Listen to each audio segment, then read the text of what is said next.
Addiction is a story that has touched many communities, including ours. In Utah, overdosing remains a leading cause of death, and fentanyl is at the center of it. But behind every number, there is a story. So we talked to strangers, therapists, recovering addicts, even Senator Jennifer Plum, who helped bring naloxone to Utah. This is a space to share their stories.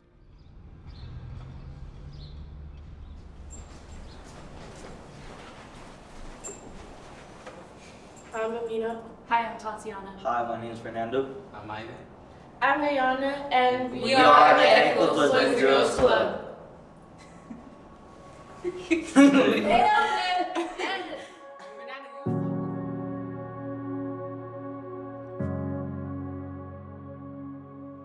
Why did you decide to be a part of this project?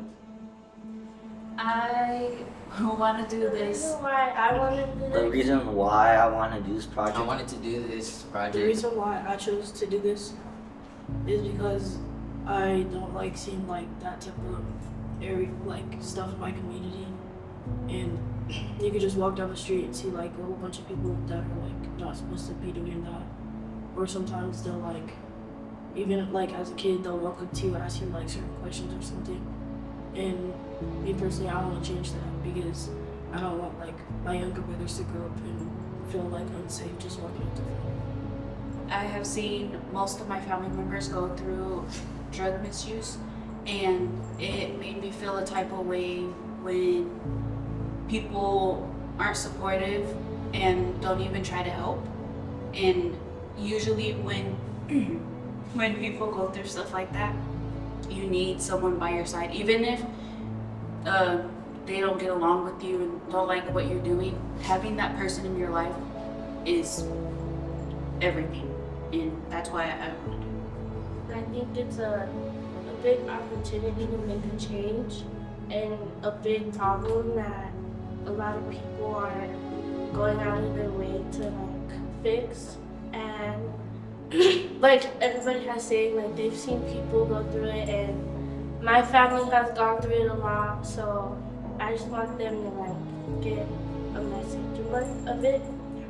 I've seen how drugs affected someone's life, someone's life personally, and that like ended into relationships being broken, and then them being in rehab probably multiple times, and them being in jail and shamed for it, and seen as a crazy person, which is this is why the reason why I want to stop that shaming. From you guys watching our documentary is to have a different perspective, like a different perspective on this, and you'll see how you have to shame someone for this. Most of my friends and family have been through drug and alcohol abuse, especially my father. But he's recovered by himself. Not from recovery since he did it by himself.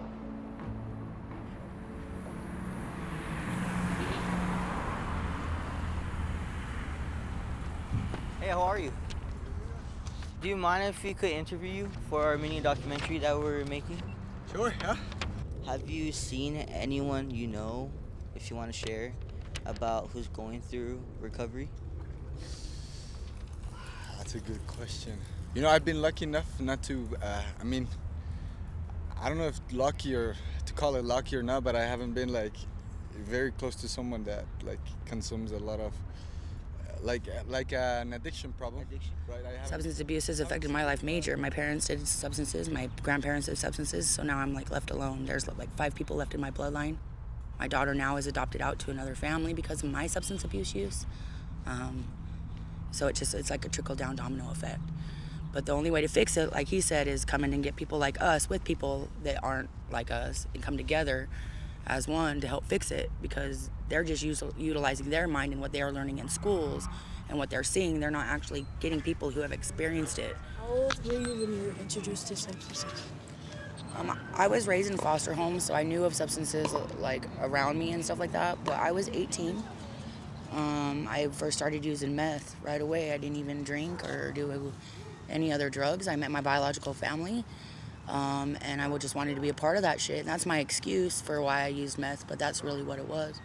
I wanted to be a part of something, a part of a community, a part of just anything, because I was raised by the state. I was so alone that that's what I did. And just ever since then, that was fucking 20 years ago, 22 years ago, even. We all have our reasons, right? Hi, what's your name? Tyrone. How has substance abuse impacted you? Oh, I'm homeless. I don't know. Just was up here. Now I'm down here. It's hard to get back up here because now I have an addiction problem. And it seems like nobody wants to help. I don't know how to go about doing it other than just keeping my head high, you know? Have you seen addiction impact your community? Oh, yeah. I just got out of jail today. And looking around where I was just at, didn't realize everybody was that messed up. They look like zombies. And right now I'm looking for my family that I thought was out here, and I can't find them, so, you know, it just looks horrible. The process of recovery isn't easy. It's messy, complicated, and sometimes lonely, but it's also where the fight begins. And it's figuring out how to stay with your pain instead of running from it. It's finding whatever keeps you breathing until healing starts to feel possible. My name is Al Richards. How old were you when you were introduced to substances? I was 17. When did you officially quit using? Well, I quit using marijuana years and years ago. It just got to where I was just done with it. You know, it just wasn't something that I really cared about anymore. But when I moved into cocaine, that was something I did off and on for a long time. And then I went about an 8-year stint on a weekend thing. It was every weekend for 8 years. And then in 2009, that all came to a stop. Was it hard to get past the recovery? Was it hard to recover from the substances? So for recovering on it, you know, not really. Once my mind was made up, I just went for it. What are some changes you've noticed in your life since using them? Oh gosh. See, I'm already getting goosebumps. Already getting emotional. My life has changed a ton. So much better. I really started tapping into my spiritual side, not religion, but spiritual side of things. And it really helped me on this journey the past 17 years of my life.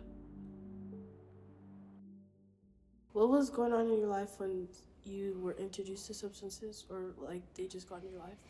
Yeah, so it really, the first time it got serious, it was in high school, I think my junior year.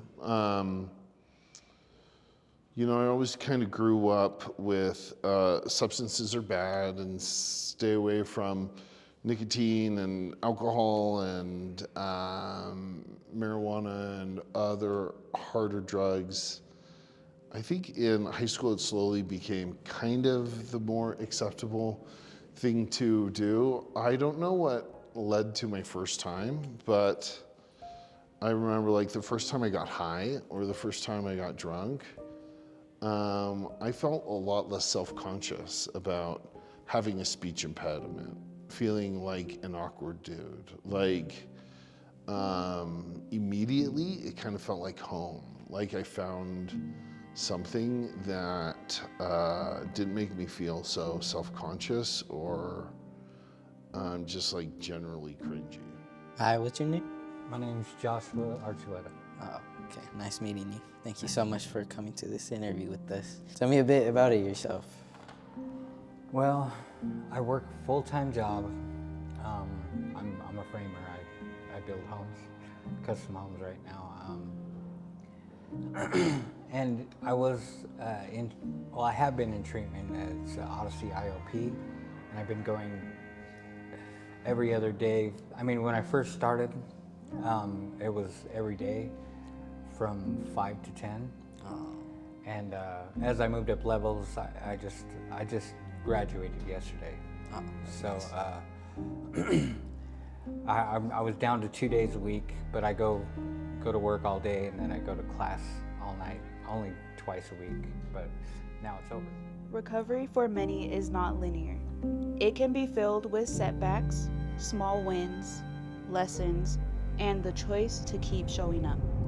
It doesn't happen overnight, and it doesn't look the same for everyone. The paths are endless, but the act of trying, of not giving up, and choosing you matter, that's what recovery really is. Hi, my name's Jen Plum. I also go by Dr. Plum. I also go by Mom. I also go by Senator Plum. But mostly I'm great just being called Jen. My niece calls me Aunt Puppy, but Jen is great for me. What was your inspiration to start Utah Naloxone Zone? Boy, there's a long story behind that one, and it's been a pretty amazing ride. My brother Sam and I co-founded Utah Naloxone in July of 2015. And what naloxone is, so naloxone is an antidote or a reversal medicine for an opioid overdose. It is a really pretty amazing substance. That's the only thing it does. So it's not something that is dangerous for anybody. It has the proverbial, you've seen those memes that I had one job, that's this. It has one job. Can't get high with it, can't relieve pain with it, can't become addicted to it. The only thing you can do with it is reverse an opioid overdose if you get to somebody in time. And I had, and my family had the unfortunate experience of losing our brother Andy to a heroin overdose. So a heroin is an opioid. It's happened right here in Utah in 1996. And I think many of us have similar stories, friends or family or neighbors or people that we've heard about that were taken from us too soon. I'm sorry for your loss. Yeah, Your brother. I appreciate that. I really appreciate that. I lost my brother also too. Oh, shoot. So I feel you. Yeah, how old was he? He was turning 19. My brother's 22. They're stolen from us, right? Yeah. I mean, they're just Completely. they're there and then they're not. And I think one of the hardest things for me about it is it's preventable. We don't have to lose them. I know. And we don't get to have them back again. So you get it. Yeah, I get it. You get it. You get it. So do you want to explain to the audience what is a naloxone kit? Yeah. And how does people obtain it? It's really pretty basic. It comes in a little plastic, like a Ziploc, and there's a piece in there that's, I call it the homework. It's like information, tells people what opioids are, tells people what naloxone does, tells people how to use a kit, and then there's a little kit of 2 syringes and 2 doses of naloxone. It's a prescription medication, but you can also get it over the counter. But every one of our kits has a little label on it, so it's 100% legal for anyone in the state of Utah to have these kits. Either someone at risk of overdose or at risk of witnessing overdose, which is pretty much any of us these days. What would you say are some roadblocks of your patients, that they face? Yeah, no, it's a really good question. The roadblocks that my patients face, I think that there are a lot, and I think that they really vary from patient to patient that I work with.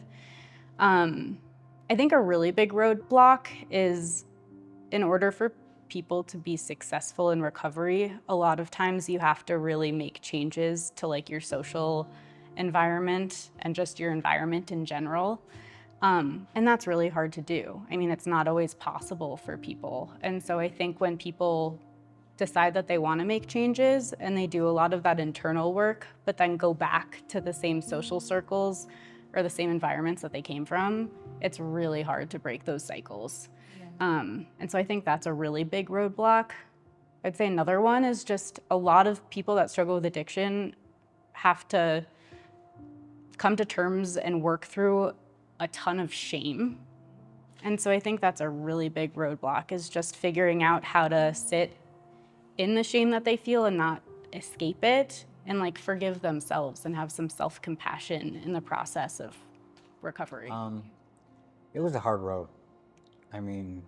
I always thought that I knew better or that I didn't need to get rid of these friends or so-called friends, because when I didn't get rid of these so-called friends, they were always there waiting for me. And it's almost like misery. They said, there's that saying, misery loves company. They were always there whenever they were doing nothing besides doing the same thing, getting high and being crazy and doing the same things. So every time I came around, they would welcome me in with open arms.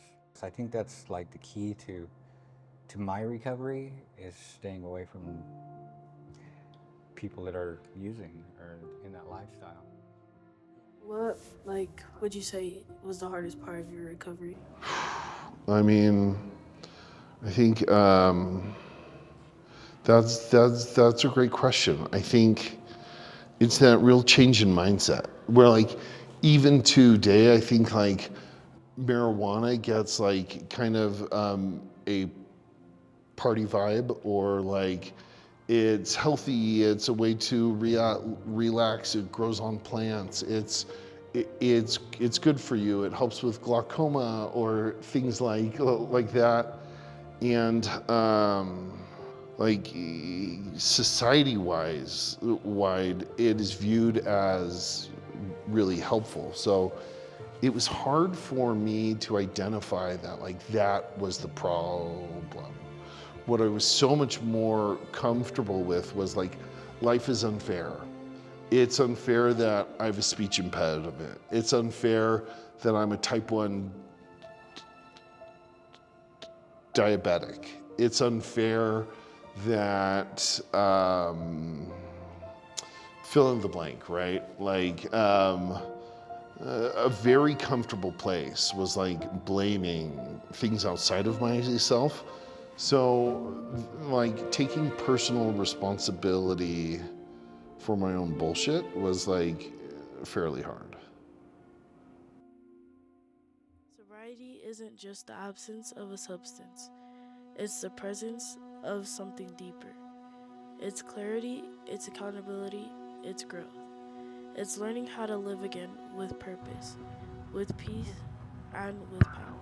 It is the belief and the practice that every day we are worth the effort to truly live.